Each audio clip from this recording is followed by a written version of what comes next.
air defense systems? If so, can they really shoot down ICBMs?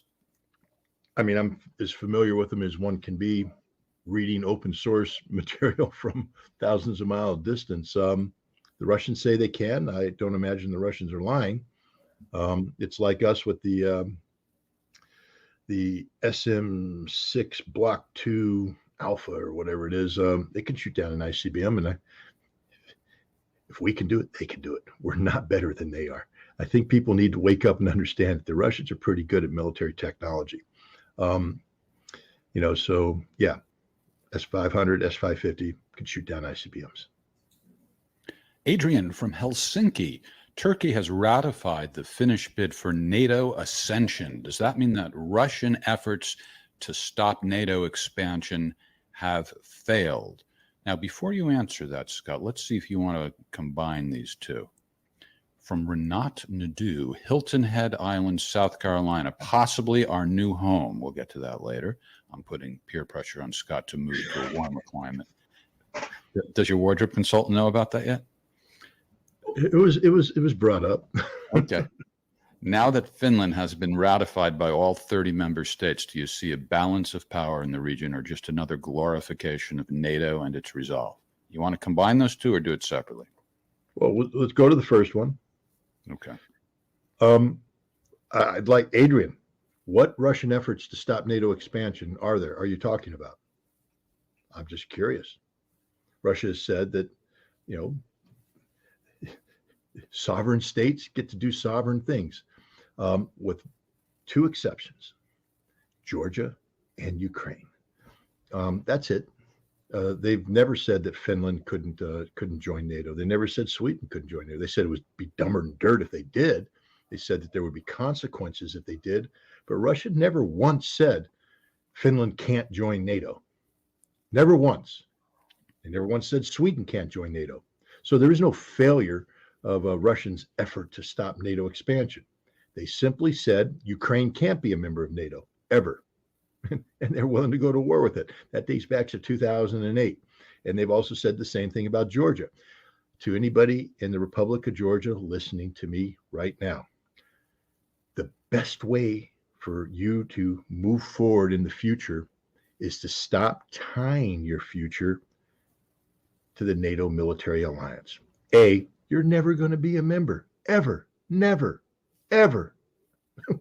B, we're going to make you think you're going to be a member. So C, you do really stupid things that get you destroyed by Russia. Because D, we don't like you. I hope you understand that. Your future is with Russia. Just like your past has been with Russia. NATO brings you nothing. What's your common border with NATO? Turkey? How long do you think Turkey's going to be a member of NATO? Do you see the trajectory of Turkey moving towards the EU, or it's to China and Russia?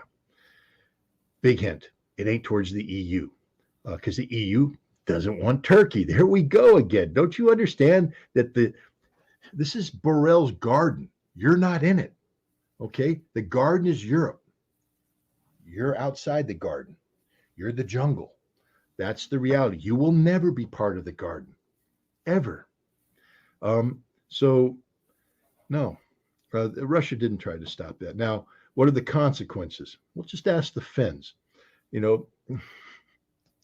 What were you spending on your defense before you joined NATO?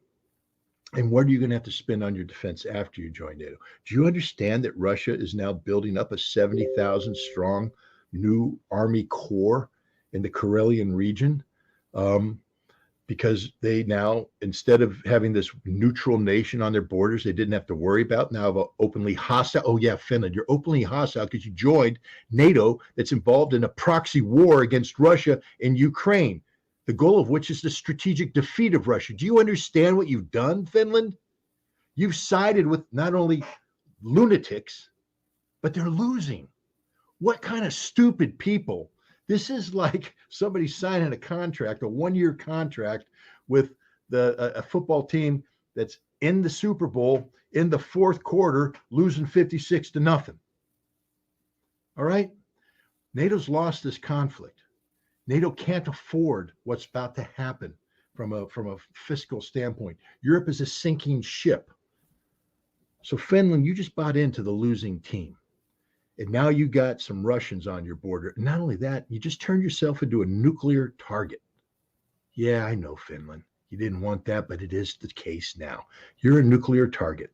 Um, it's just stupid. Sweden, all that wonderful economy you had. Now, if you want to become part of NATO, how much money are you going to have to spend to take your pathetic little small military and grow it into something meaningful? The same thing with Finland, because your military is really pathetic. You can't fight. You don't have anything, but you didn't need to. But now you want to go up against Russia. You're bragging about extending the border, NATO's border, with 810 miles worth of border. Well, you can't defend the 810 miles. You don't want a war with Russia. Look at Ukraine. That's your future if you get a war with Russia. But we can add one thing: nuclear radioactive clouds, because they're going to nuke you.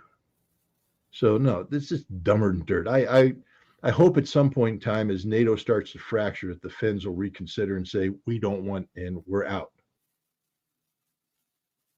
Prime Minister, they have an insane parliament. Maybe the Finnish people aren't insane. And when they start taking a look at the fiscal costs of this, it's not going to add up. Your security has not been enhanced by joining NATO. Your security has become orders of echelon magnitude worse. So there, I think I answered those two questions.